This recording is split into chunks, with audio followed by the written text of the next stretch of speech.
right, hello everyone. I'm Hanh Nguyen with the Energy Coalition. Welcome to our first live My Energy Future webinar. Today we have our volunteer speaker, Shavonti here to share with us her STEM career and experience. But before we get to Shavonti's talk, I want to remind everyone who's tuning into this webinar that it is being recorded and will be shared on our Peak Student website. Also, as Shavonti is presenting, be sure to jot down any questions you might have for her along the way. At the end of our talk, you will have the chance to either submit your questions via our chat box for me to read out loud, or raise your hand by clicking on the buttons in the participant tab for a chance to ask Shavonti any question live. All right, that is all for me. Take it away, Shavonti. Okay, thank you so much, Hanh. And like she said, my name is Shavonti Archer, and I'm just going to give you guys a little bit of briefing of where I come from, my journey to get to where I am today. Okay, so I am currently a Power Delivery Engineer 1 for Florida Power and Light, and it is a electrical utility company in the state of Florida. And that's me down there in the picture, and the poles and wires behind me, those are transmission lines. So I designed these power poles, I analyzed them for distribution and transmission facilities. And what I like most about what I do now is that I'm able to create a design in my head and then actually see it come to life.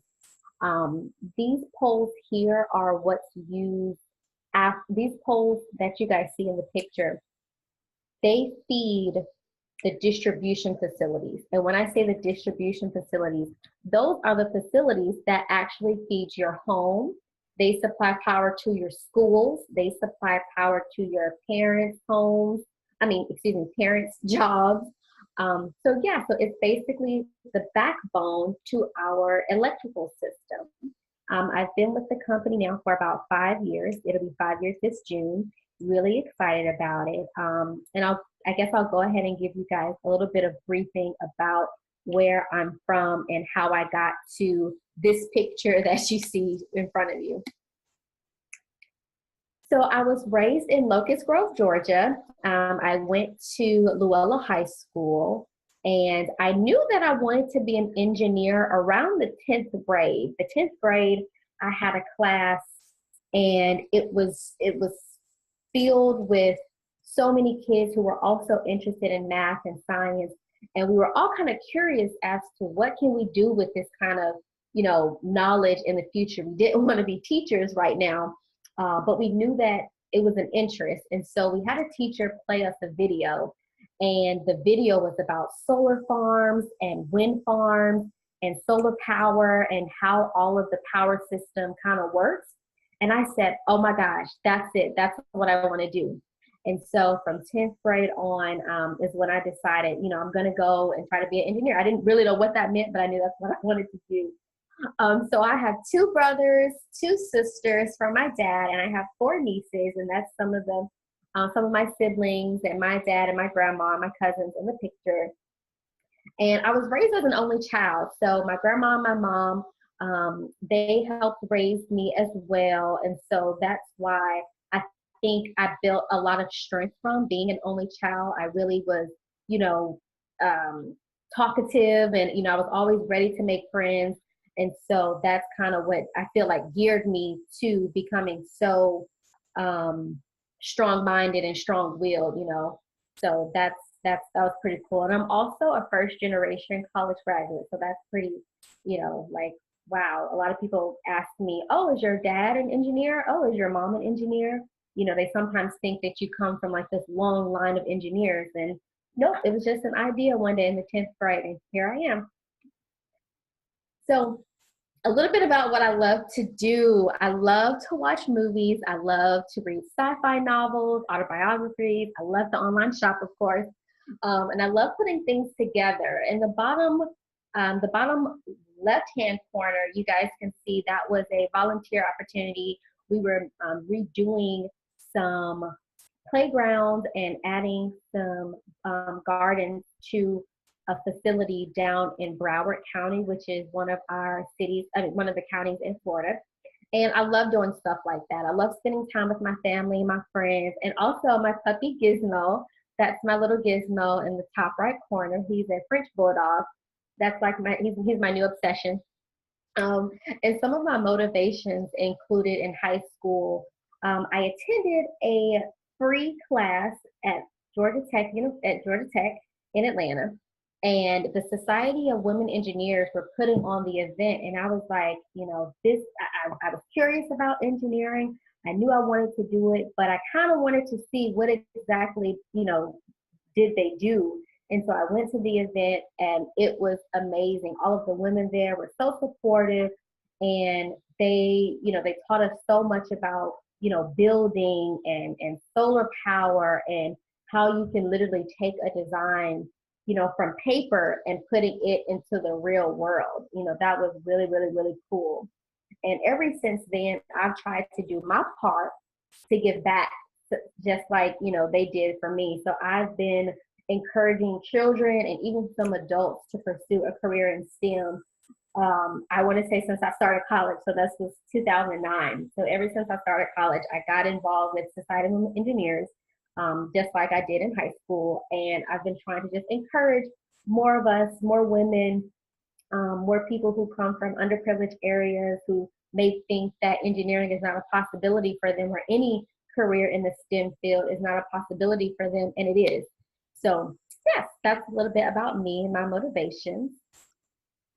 Where I went to school, I went to the Georgia Southern University. We like to call it the real GSU. I received my Bachelor's of Science in Mechanical Engineering. I'm also the former president of our Society of Women Engineers chapter at Georgia Southern. So that was pretty cool. And I just want to thank my high school math teachers, Miss Henck and Mr. Gardner, for introducing and encouraging me to go into the field of engineering. Without that video being played that day in class, I would have, who knows where I would be. I definitely don't think this would have been the path I would have even known to look at, because I didn't have engineers in my family. I didn't have access to some of the things that a lot of you students have access to now. So that's pretty, I just want to say thank you. That was awesome. So if you guys have a teacher that you absolutely love, stick to them and soak up all of the knowledge that you absolutely can, because you'll be surprised at how valuable that knowledge is, 10, 15 years later. So yes, that's my school, and I love SWE.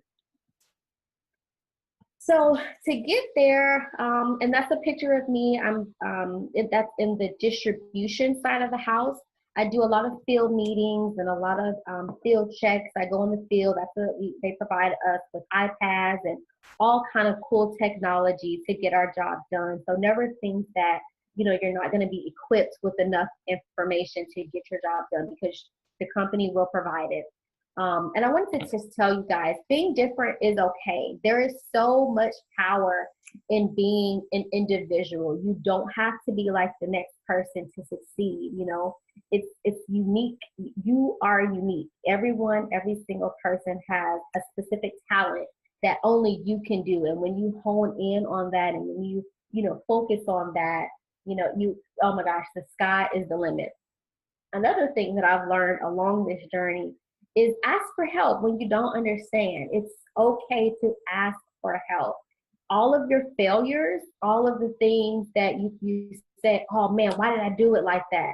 You'll never do it like that again. But you have to fail, or you have to have those mistakes in order to learn how to succeed. And my last little tidbit is make sure you ask lots of questions. I know you guys have probably heard that saying, there's no stupid answer, there's no stupid question, but no question. Literally, that is the truth. Ask lots and lots and lots of questions. That's one thing that, I used to be shy, like, oh, I don't want to ask this question because I don't want to look stupid, or I don't want people to think that I'm stupid. Who cares what people think? If you have a question, you ask, because I guarantee you somebody else in that room has the exact same question. And last but not least, my advice to you is if you're interested in learning more about STEM activities, events that's going on, please check out my organization called Systematic Motivation. I have a YouTube channel as well where you can do, you can learn about making lava lamps, making a volcano, glitter glow jars.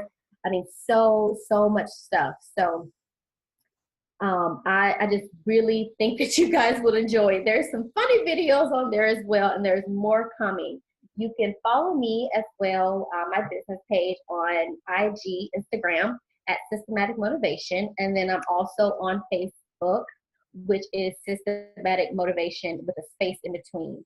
But yeah, I'm so glad for this opportunity. I hope that I help somebody out there kind of get to know the STEM world a little bit more and understand that you can come from any background. You can have both parents, you can have no parents, one parent, it doesn't matter. The opportunities are out there for all of us, and I hope that you guys all take advantage of them. So that's my little spiel. You guys let me know if you have any questions. All right. Thank you so much, Shavonti, for sharing your experience with us. Now we will be moving on to some student/audience questions. So if anyone would like to ask Shavonti your questions live, there is a button in the participant tab at the bottom of this webinar. You can click on the raise hand button. Okay, yes. Do you have a question?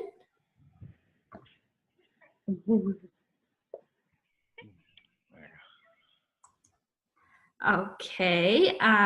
You guys can also send in your questions via chat, and then I can read them out loud. It seems like we have our first question from Rachel. So her question is, have you ever taken apart any appliance and put it back together to learn how it works? Yes, I have. My husband likes to call me Bob the Builder because I love taking things apart and figuring out either how it goes together. If you guys are familiar with the store IKEA, everything that you purchase from IKEA, you have to put it together. So that's like my favorite store. Furniture, I learned to put together by myself. I've put together desks. I've put together so much stuff. So yes, I love that. That's like that challenge is so exciting for me. That is great. We also have some pre-gathered questions that we've gathered prior to this recording. So our first question comes from Shoreline Middle School in Santa Cruz, California. So what professional or personal accomplishments are you most proud of? Ooh, that's a good one. I would say the most professional accomplishment that I'm most proud of, I think, would be starting my organization, Systematic Motivation. It's something that I've dreaded doing because I was afraid of failure and I was afraid that no one was going to care about my voice. And it's been the best thing that's ever happened to me. I'm making so many great connections. I'm meeting other women who've either gone through the same things I've gone through, or I'm able to learn from them. So that's been an amazing experience so far. That's a really great question to kind of reflect back on that. All right, that's great. So we have another question. It comes from Lincoln High School in San Diego, California. So it was, what was the biggest challenge in your professional journey? If you could give your past self advice for overcoming that, what would it be? Ooh, that's a good one. I would definitely say at one point in college, I got very, very discouraged. I failed one class, and it's called Fluid Mechanics. Google that. That's a crazy class. I failed the class, and I said, this isn't for me. I said, okay, that's it. This was my maybe junior or sophomore year in college. and I was going to quit. I was going to just give up and just change my major and just do something completely different, do something easy, and just to say I got a degree. And I had a friend at the time, and he said, no, don't give up. Do not give up. It's just one class. Retake it, but you decided to be an engineer, and that's what you're going to do. And so I, wiped my tears away, and I said, okay, I'm going to retake this class next semester. And I did, and I passed with a B. So I would definitely say, keep going. I know you failed, but keep going, keep going. That's some great advice. We have another question from Rachel. She said, I see many girls I teach feeling very shy when I teach STEM lessons. Any advice to help them get excited to learn more about STEM? Yes. Oh, I love the, what do you call it? So all of these kids these days are on social media. So if you can find other women in tech and maybe even post them around the room, or maybe have the girl, or not just the girls, but have the students do like, a female founder in tech, and kind of just give them the example. And I remember being shy as well sometimes, especially being the only female in a lot of my classes, like, oh, is this really for me? Like, this is really just for guys. Like, should I really be doing this? But the more I saw other women doing it, the more confident I became. So I think that would definitely help. I think seeing other women doing, if it's science, showing them female scientists. If it's math, showing them female mathematicians, female astronauts, different things like that to kind of motivate their confidence. Yes, that is great. We have another question from Zoe. So do you have any favorite activities from your website or YouTube channel to highlight, or any other favorite science and engineering resources? Yes, I'm definitely going to be putting more on my Systematic Motivation YouTube page. But I think my favorite so far is the volcano, only because that's like a science fair classic, and seeing the reaction every single time, I'm still amazed, like a 2-year-old. I'm like, oh my God, like really, just baking soda and vinegar, and this happens. That's like my all-time favorite and classic. But yeah, there are so many resources out there. YouTube, there's so many. What else? I'm definitely going to highlight some more on my page, and please reach out to me via email, and I can definitely send you some more stuff. I have a Pinterest. I don't know if you guys are on Pinterest, but I have a Pinterest page as well, Systematic Motivation on Pinterest. And I have so many STEM ideas. Like, there's some that you can get from the dollar store. There's, everything. So yeah, Pinterest definitely helps. That's great. And so we have our last question from Fairfax High School in Los Angeles, California. So can you talk more about your experience as a first-generation college student? Can you also recommend any resources for kids who want to attend college and will be the first in their families to do so? Yes. Oh my gosh, that's such a great question. It was very nerve-wracking. It was very almost expected for me to attend college, but at the same time, it was this fear of the unknown, because I didn't really have anyone to talk to say, what is this going to be like? Am I going to get homesick? Am I going to be able to afford it? I think that's like the major thing. I don't come from, a crazy rich background. So I had resources that were also at my high school. And I had the Hope Scholarship, which is something that they provide in Georgia.